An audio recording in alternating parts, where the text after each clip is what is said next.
Dear viewers, today's episode is regarding the difference between the devotion of form and formless God.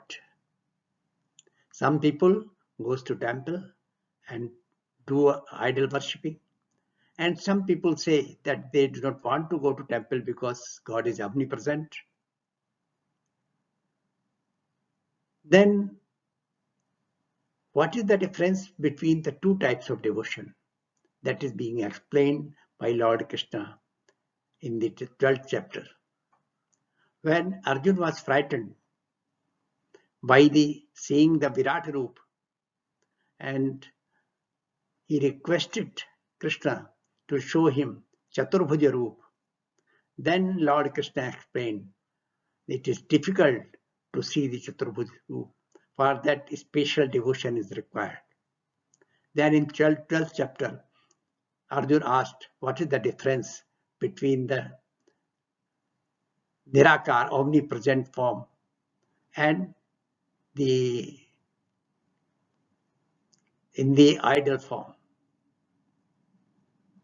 and how one should devote or do that devotion of formless God, and how to worship the God in the form, how to do the idol worshipping. And Krishna explained the two types of devotion in detail. Lord Krishna explained how it is difficult to worship in the Nirakar form or in the formless way of the God. जब अर्जुन ने विराट रूप देखा और भयभीत हो गए, उन्होंने चतुर्भुज रूप देखना चाहा, तो कृष्ण ने बताया कि इसके लिए एक विशेष भक्ति चाहिए और सभी लोग उसको देखना चाहते हैं। तो उसके उपरांत अर्जुन ने 12वें अध्याय में प्रश्न किया कि दो तरह की भक्ति हमने सुनी है, एक निराकार भक्ति, निराकार भगवान की भक्ति, एक साकार भगवान की भक्ति। तो सगुण रूप में और निर्गुण रूप में भगवान भक्ति कैसे करनी चाहिए और उन दोनों में क्या अंतर है और कौन सर्वोत्तम है, आइए कृष्ण भगवान क्या उत्तर देते हैं हम जानते हैं इन श्लोकों के द्वारा। अर्जुन ने उनका चतुर्भुज रूप पसंद किया और भगवान ने कहा कि मैं चतुर्भुज रूप ये देव रूप है, ये देवता भी इसके लिए लालायित होते हैं और ये मैं दान यज्ञ किसी से नहीं दिखाई दे, ये देव रूप दर्शन गाते हैं, भक्ति और श्रद्धा भक्ति से ये दिखाई देते हैं। तो अर्जुन का सिंपल बात हुई कि अर्जुन जो पूछते हैं, एवं सतत युक्ताय भक्तास्त्वां पर्युपासते ये चाप्यक्षरम अव्यक्तम तेषां के योगवित्तम। एवं सतत युक्ताय, सतत माने हमेशा, इस तरीके से, एवं इस तरीके से जो युक्त हैं, मतलब ध्यान और भक्ति में लगे हैं। एवं सतत, डिफरेंस ले लो, यहाँ लिखा नहीं है, डिफरेंस ले लो।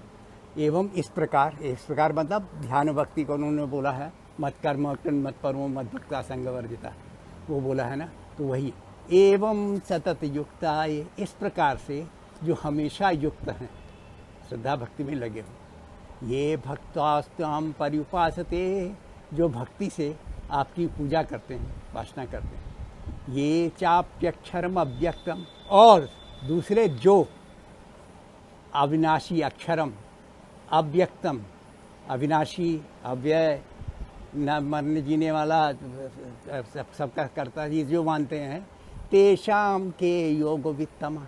योगवित्तमा, तमा माने जब तम लगाते हो, जब सुपरलेटिव डिग्री लगाते हो, है ना, जब तम लगाते हो, तर लगाते हो तो कंपैरेटिव डिग्री, तम माने जो है सुपरलेटिव डिग्री। तो तेषाम के योगवित्तम, इनमें सबसे अच्छा कौन है? दो चीज़ें हो गई, एक जो निर्गुण की उपासना करते हैं। अगर देखो कि जो इस्लाम में भी क्रिश्चियनिटी में भी सब में निर्गुण के हैं। वो कोई सगुण की पूजा नहीं करते। हिंदू लोग सगुण की पूजा करते हैं, वो हिंदू ही मिलेंगे जो मूर्ति पूजक कहलाते हैं। और मूर्ति पूजक को इस्लाम में तो बहुत ही ख़राब बताया, काफिर कह देते हैं। मैं रेफरेंस बता रहा हूँ आपको कि इसमें निर्गुण की उपासना, और निर्गुण की उपासना अधिकतर लोग करते हैं, सगुण की बहुत थोड़े लोग करते हैं। निर्गुण की अधिकतर, चाहे सिख धर्म हो चाहे कोई भी हो, सब करते हैं। ब्रह्म सब जगह है, निराकार है, ईश्वर निराकार है, सगुण नहीं है। ये तुम लोग गलत कर रहे हो। इसी स्वामी दयानंद ने भी इसके ऊपर सत्यार्थ प्रकाश लिख दिया पूरा का पूरा, वो इस निर्गुण कहिए। तो अब ये भगवान क्या कह रहे हैं, अब भगवान क्या कह रहे हैं सुनो। इन दोनों में कौन अच्छा है, कौन सबसे सुपरलेटिव है, तो अब भगवान क्या कह रहे हैं। मैया वेश मनो ये माम नित्य युक्ता उपासते श्रद्धया पर्योपेता ते में युक्त तमामता। भगवान ने उन्होंने कहा है कि जो मई आवेश, मेरे में पूरी तरह से मन को आवेश करके घुसा के लगा के, माम नित्य युक्त उपासते, मुझे नित्य योग से उपासना करते हैं पूरी तरीके से। श्रद्धया पर्योपेता, और श्रद्धा से द्वारा दिव्य प्रदत्त हैं, हमेशा दिव्य देखते हैं, मतलब हर चीज़ दिव्य देखते हैं, कभी छोटी चीज़ देखते ही दिव्य। ते में युक्त तमामता, वही सुपरलेटिव डिग्री, वही सबसे अच्छे हैं। मेरे हिसाब से सबसे अच्छे वही हैं।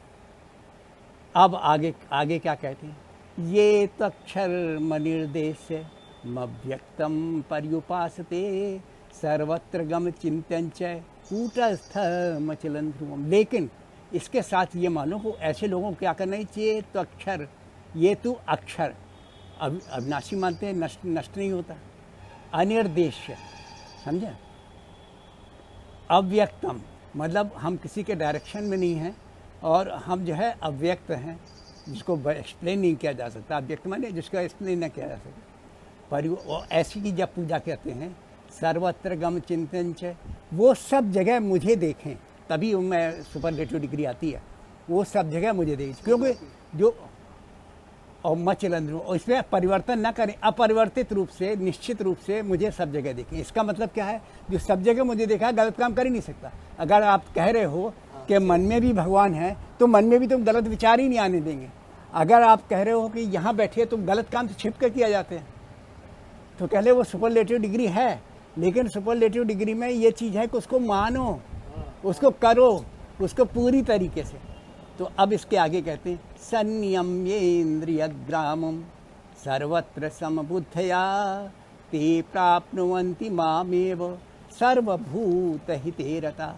उन्होंने कहा कि संयम्य इंद्रिय ग्रामम, इंद्रिय ग्राम को संयम्य करो, कंट्रोल करो। सर्वत्र समबुद्धि, और सब जगह समबुद्धि रखो। जब भगवान है हर जगह, तो समबुद्धि रखेगी, सब जगह समबुद्धि रखो। ते प्राप्नुवन्ति मामेव, वो तो मुझे ही मिलते हैं, मुझे ही प्राप्त होते हैं।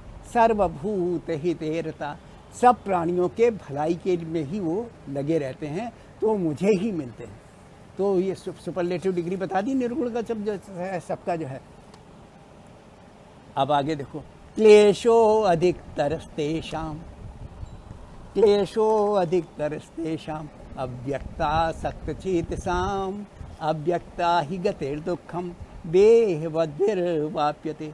लेकिन क्लेशो अधिक, इसमें क्लेश बहुत है, कष्ट बहुत है, बहुत मुश्किल है ये काम। ये आसान काम नहीं है कि तुम सबको सब जगह देख लो, तुम कोई गलत काम करोगे ही नहीं। कहते हो तुम, खाली करते नहीं हो। हाँ, इसको मानना जो है, इसको करना, अप्लाई करना, अभ्यास में लाना, ये बहुत मुश्किल है। क्लेशो धिक्तरेस्तेषां अव्यक्ता सक्तचेतसाम्, अव्यक्त में आसक्त होना अपने मन का, ये बहुत ही मुश्किल काम है। चेतसा अव्यक्ता ही दुख गतिर्दुःखम, क्योंकि अव्यक्त की को समझना, उसकी प्रोग्रेस देखना बहुत ही मुश्किल है। अव्यक्ता ही गतिर्दुःखम देहवद्भिर्वाप्यते, देहधारियों के लिए, जो मनुष्य शरीरधारी हैं वो अपने शरीर के कर्मों की तरफ ज़्यादा देखेंगे, और अव्यक्त की तरफ देखना उनके लिए बहुत ही मुश्किल है, बहुत ही दुखदायी है। इसलिए निरंकार और जो निराकार को पूछते हैं, जो करते हैं, वो केवल कहते हैं, कर नहीं पाते हैं। है सबसे अच्छा वही, लेकिन उसे करना जो है ना, ये तो बहुत मुश्किल है, समझे, आसान काम नहीं है। क्योंकि तुम अगर ये मानना कि तुम सब जगह भगवान है और भगवान हमें देख रहे हैं, तो उसे आप कुछ कर ही नहीं सकते, फिर तो अप्लाई कोई पाप कर ही नहीं सकते। अब इन्हीं श्लोकों को गीता गीत के रूप में सुनिए। इन्हें मैंने इन श्लोकों का अनुवाद करके, ट्रांसलेशन करके हिंदी कविता के रूप में दिखा है। देखते प्रभु रूप अनन्य भाव से अनुरक्त, ऐसे सदा रहते उपासना युक्त जो भक्त। सर्वोत्तम योग ज्ञानी कौन, इनमें व उनमें, जो भी सदा माने तुम्हें अक्षर अव्यक्त। फिर इसके ऊपर भगवान क्या जवाब देते हैं? मुझ में मन स्थिर कर, जो करे मेरा ध्यान। मुझ में मन स्थिर कर, जो करे मेरा ध्यान। नित्य उपासना युक्त हो, मुझ में सभी मान। श्रद्धा से दिव्य रूप में है समर्पित वे सब, मेरे मत अनुसार सर्वोत्तम योग युक्त जान। किंतु जिनके लिए सदैव ऐसे प्रभु पूजनीय, जो है अविनाशी व अपरिभाषित अवर्णनीय। जो है अविनाशी व अपरिभाषित अवर्णनीय, सर्वत्र पहुंच सके निराकार होकर सर्वव्याप्त। सर्वत्र पहुंच सके निराकार होकर सर्वव्याप्त, सर्वोच्च शिखर पर अचल स्थिर अकल्पनीय। वो इंद्रिय समूह को अच्छे से कर ले नियमित, वो इंद्रिय समूह को अच्छे से कर ले नियमित। सर्वत्र संभाव से निज बुद्धि रखे संयमित। वो इंद्रिय समूह को अच्छे से कर ले नियमित। सर्वत्र संभाव से निज बुद्धि रखे संयमित। सभी भूत प्राणियों के हित में हो सतत संलग्न। सभी भूत प्राणियों के हित में हो सतत संलग्न। पा जाते वे मुझे हो संभाव सर्वहित इंद्रिय जित। पा जाते वे मुझे हो संभाव सर्वहित इंद्रिय जित।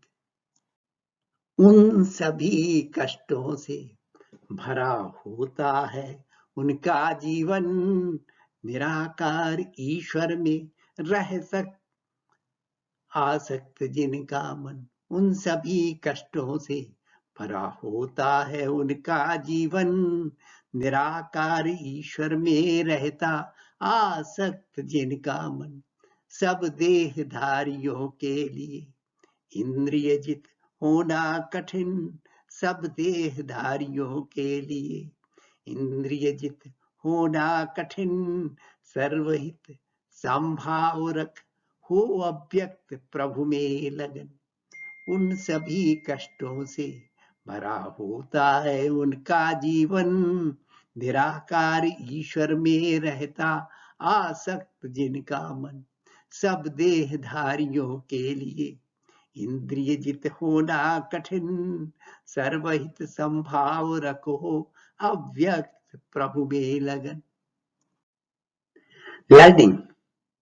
First learning is that it is easier to worship Supreme Being in form. Idol worshipping is easier. Why it is easier? Because there are some attributes to think, to concentrate. There is a form, there is a color, there is a shape, so we can focus easily and we remain concentrated in God always by remembering His face. And in this way, we can remain totally devoted in the supreme being, because we consider that he is having certain form, and we always focus on that form. Second learning is that if we worship and consider that God is formless and omnipresent, then formless supreme, it is difficult to visualize. We are not able to visualize because he is formless. There are no attributes. So our brain, our mind can be disturbed by others, by things. But then we are required that we should always consider that God is present here also, and we should not do any bad thing here for bodied person, because we are having body. So if we are not focusing on a form, we can be disturbed. So third learning is that unmanifest is very hard for the embodied to realize, because we are considering that God is formless. Then we have to control all the organs, because our body has organ, and organs will try to disturb us. So we have to be in region. And also, because we consider that God is omnipresent, he is everywhere. It means we should consider everybody in the equal form. Everybody is equal, because God is in every creature. And also, we should try to consider the welfare of everybody, because we are considering the God is there. If we are disrespecting even a single creature, then we are not, our consideration that God is everywhere will become wrong.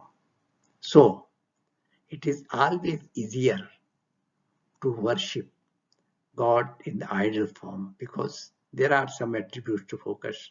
While if we are considering God as formless and omnipresent, then we have to control our organs perfectly, and also we will have to have equal feelings for all the creatures, and we have to do the welfare and take care of welfare of all the people. So it is very difficult, because when manifesting without attributes is very difficult. So Lord says that worshipping God in the shape of idol is easier. So he is the best, because he can focus. There are something to focus on. Thank you, dear. If you like this video, please like and subscribe if you have not subscribed earlier. Thank you very much.